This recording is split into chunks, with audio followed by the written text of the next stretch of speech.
Primera de Reyes capítulo 13. Por mandato del Señor, un hombre de Dios de la región de Judá fue a Betel y llegó en el momento que Jeroboam se acercaba al altar para quemar incienso. Luego, por mandato del Señor, el hombre de Dios gritó: «Oh altar, altar, esto dice el Señor: en la dinastía de David nacerá un niño llamado Josías, quien sacrificará sobre ti a los sacerdotes de los santuarios paganos que vienen aquí a quemar incienso, y sobre ti se quemarán huesos humanos». Ese mismo día, el hombre de Dios dio una señal para demostrar que su mensaje era verdadero y dijo: «El Señor ha prometido dar una señal. Este altar se partirá en dos y sus cenizas se derramarán en el suelo». Cuando Jeroboam oyó al hombre de Dios hablar contra el altar de Betel, el rey lo señaló con el dedo y gritó: «Detengan a ese hombre». Pero al instante la mano del rey se paralizó en esa posición y no podía moverla. En ese mismo momento se produjo una enorme grieta en el altar y las cenizas se desparramaron, tal como el hombre de Dios había predicho en el mensaje que recibió del Señor. Entonces el rey clamó al hombre de Dios: «Te ruego que le pidas al Señor tu Dios que me restaure la mano». Así que el hombre de Dios oró al Señor y la mano quedó restaurada y el rey pudo moverla otra vez. Después el rey dijo al hombre de Dios: «Ven al palacio conmigo, come algo y te daré un regalo». Pero el hombre de Dios le dijo al rey: «Aunque me dieras la mitad de todo lo que posees, no iría contigo. No comería ni bebería nada en este lugar, porque el Señor me ordenó: no comas ni bebas nada mientras estés allí, y no regreses a Judá por el mismo camino». Así que salió de Betel y volvió a su casa por otro camino. Sucedió que había un profeta anciano que vivía en Betel y sus hijos fueron a contarle lo que el hombre de Dios había hecho en Betel ese día. También le contaron a su padre lo que el hombre le había dicho al rey. El profeta anciano les preguntó: «¿Por dónde se fue?». Así que ellos le mostraron a su padre el camino que el hombre de Dios había tomado. «Rápido, ensillen el burro», les dijo el anciano. Enseguida le ensillaron el burro y se montó. Entonces salió cabalgando en busca del hombre de Dios y lo encontró sentado bajo un árbol grande. El profeta anciano le preguntó: «¿Eres tú el hombre de Dios que vino de Judá?». «Sí, soy yo», le contestó. Entonces le dijo al hombre de Dios: «Acompáñame a mi casa y come algo». «No, no puedo», respondió. «No se me permite comer ni beber nada en este lugar, porque el Señor me dio este mandato: no comas ni bebas nada mientras esté allí, y no regreses a Judá por el mismo camino». Sin embargo, el profeta anciano le dijo: «Yo también soy profeta como tú, y un ángel me dio este mandato de parte del Señor: llévalo a tu casa para que coma y beba algo». Pero el anciano le estaba mintiendo. Así que regresaron juntos, y el hombre de Dios comió y bebió en la casa del profeta. Mientras estaban sentados a la mesa, vino un mandato del Señor al profeta anciano, quien le gritó al hombre de Dios de Judá: «Esto dice el Señor: has desafiado la palabra del Señor y desobedecido el mandato que el Señor tu Dios te dio. Regresaste a este lugar para comer y beber donde Él te dijo que no comieras ni bebieras. Por eso, tu cuerpo no será enterrado en la tumba de tus antepasados». Cuando el hombre de Dios terminó de comer y beber, el profeta anciano ensilló su propio burro y se lo dio, y el hombre de Dios siguió su camino. Mientras viajaba, le salió al paso un león y lo mató. Su cuerpo quedó tirado en el camino, y tanto el burro como el león estaban junto al cadáver. Unas personas que pasaban por allí, al ver el cuerpo tirado en el camino y el león parado junto a él, fueron a dar la noticia a Betel, donde vivía el profeta anciano. Cuando el profeta oyó la noticia, dijo: «Es el hombre de Dios que desobedeció el mandato del Señor».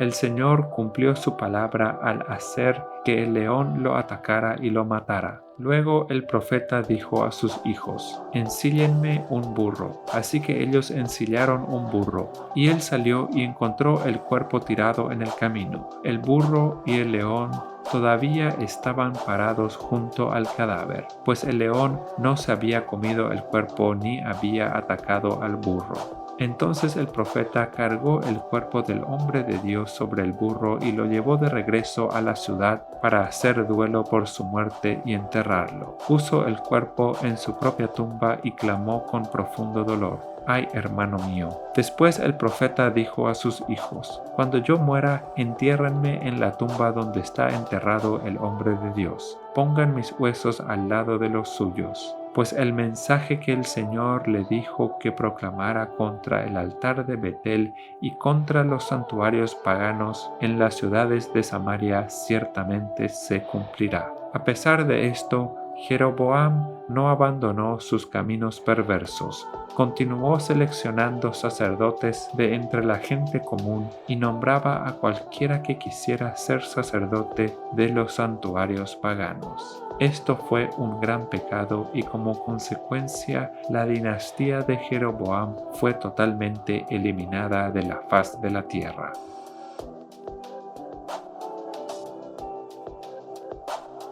Primera de Reyes capítulo 14. En ese tiempo, Abías, hijo de Jeroboam, se enfermó gravemente. Por eso Jeroboam le dijo a su esposa: «Disfrázate para que nadie se dé cuenta de que eres mi esposa y ve a ver al profeta Ahías en Silo, el hombre que me dijo que yo sería un rey. Llévale de regalo 10 hogazas de pan, algunos pasteles y un frasco de miel, y pregúntale qué le sucederá al niño». Entonces la esposa de Jeroboam fue a la casa de Ahías en Silo. El hombre ya era anciano y no podía ver, pero el Señor le había dicho: «La esposa de Jeroboam vendrá aquí haciéndose pasar por otra persona. Ella te preguntará acerca de su hijo porque está muy enfermo. Dale la respuesta que yo te doy». Así que, cuando Ahías oyó los pasos de la mujer en la puerta, le dijo: «Entra, esposa de Jeroboam, ¿por qué te haces pasar por otra persona?». Luego dijo: «Tengo malas noticias para darte. Llévale a Jeroboam, tu esposo, este mensaje del Señor, Dios de Israel. Yo te saqué de entre la gente común y te hice gobernador de mi pueblo Israel. Le arranqué el reino a la familia de David y te lo entregué a ti. Pero tú no has sido como mi siervo David, quien obedeció mis mandatos y me siguió de todo corazón, y siempre hizo lo que yo quería. Tú has hecho cosas más malignas que todos los que vivieron antes de ti. Te has hecho otros dioses y me has enfurecido con tus becerros de oro. Como me has dado la espalda, traeré desastre sobre tu dinastía y destruiré a cada uno de tus descendientes varones, tanto esclavos como libres en todo Israel.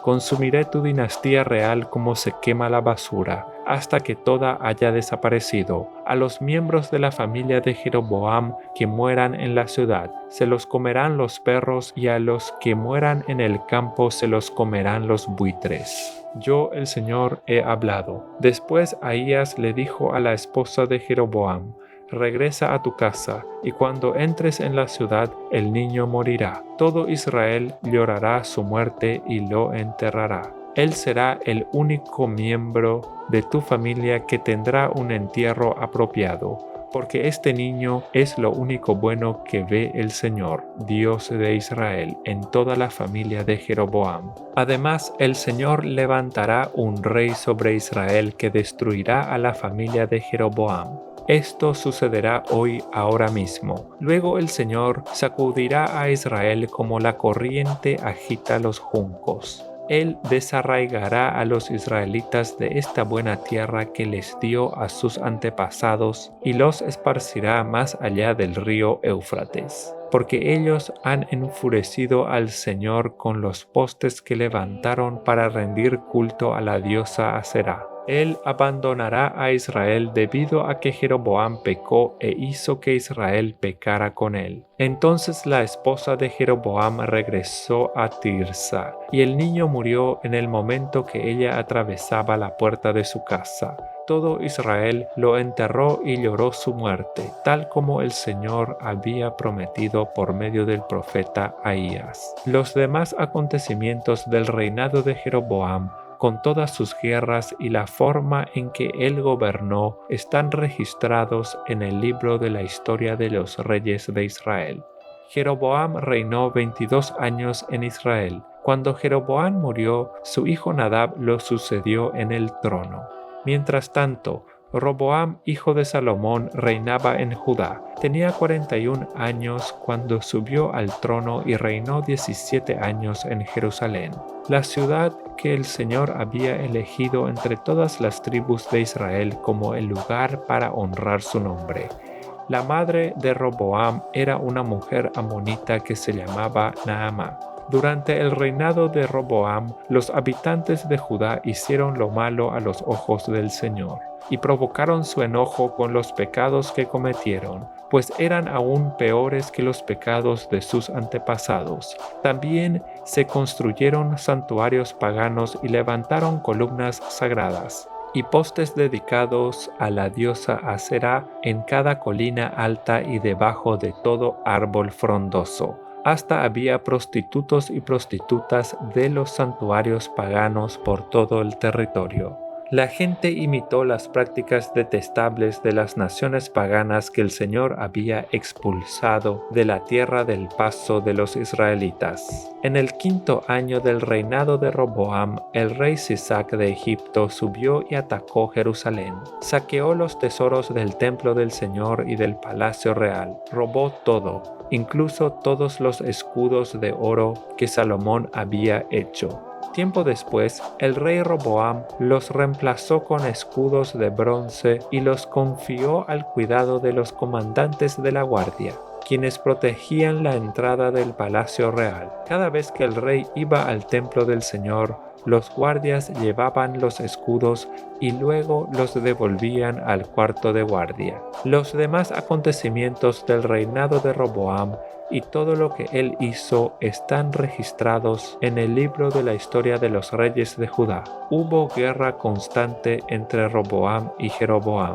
Cuando Roboam murió, lo enterraron junto a sus antepasados en la ciudad de David. Su madre fue una mujer amonita llamada Naamá. Luego su hijo Abiam lo sucedió en el trono.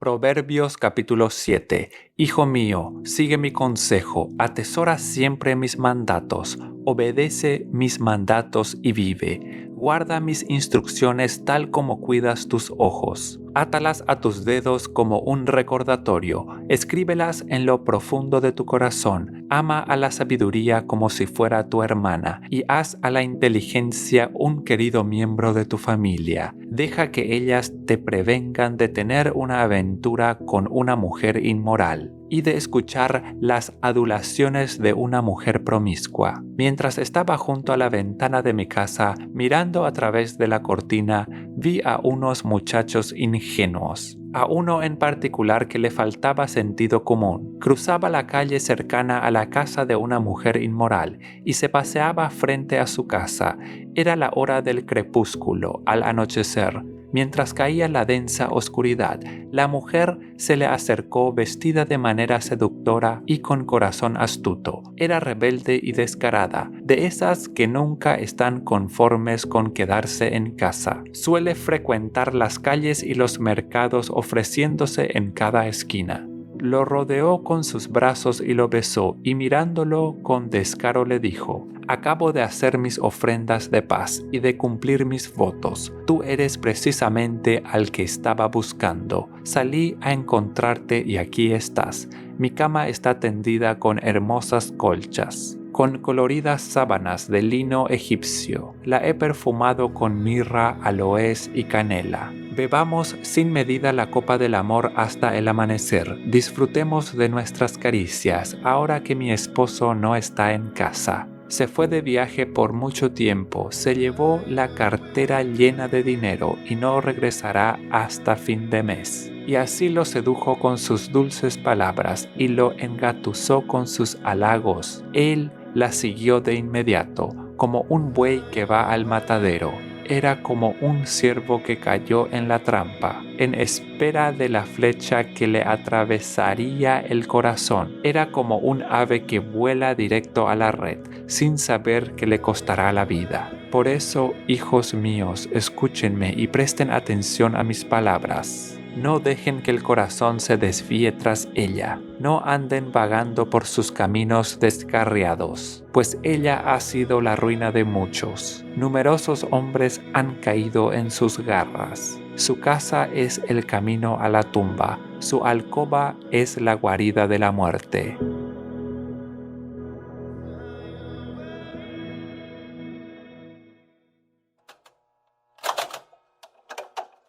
Gálatas capítulo 5. Manténganse pues firmes en la libertad con que Cristo nos hizo libres, y no se sometan otra vez al yugo de la esclavitud. Miren que yo, Pablo, les digo que si se circuncidan, de nada les aprovechará Cristo, y otra vez testifico a todo hombre que se circuncida, que está obligado a cumplir toda la ley. Ustedes, los que por la ley se justifican, se han desligado de Cristo, han caído de la gracia, pues nosotros por el Espíritu aguardamos, por la fe, la esperanza de la justicia.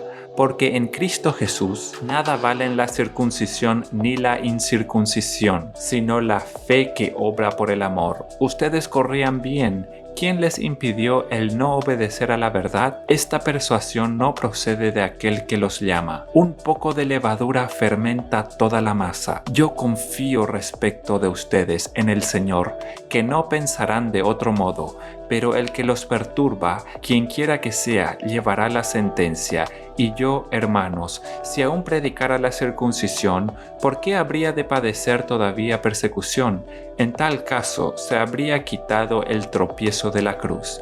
¿Cómo quisiera yo que se mutilaran quienes los perturban? Hermanos, ustedes han sido llamados a la libertad, solo que no usen la libertad como pretexto para pecar. Más bien, sírvanse los unos a los otros por amor. Porque toda la ley se cumple en esta sola palabra: amarás a tu prójimo como a ti mismo. Pero si ustedes se muerden y se devoran los unos a los otros, tengan cuidado de no consumirse también los unos a los otros. Digo pues, vivan según el Espíritu y no satisfagan los deseos de la carne, porque el deseo de la carne se opone al Espíritu, y el del Espíritu se opone a la carne, y estos se oponen entre sí para que ustedes no hagan lo que quisieran hacer. Pero si ustedes son guiados por el Espíritu, no están ya sujetos a la ley.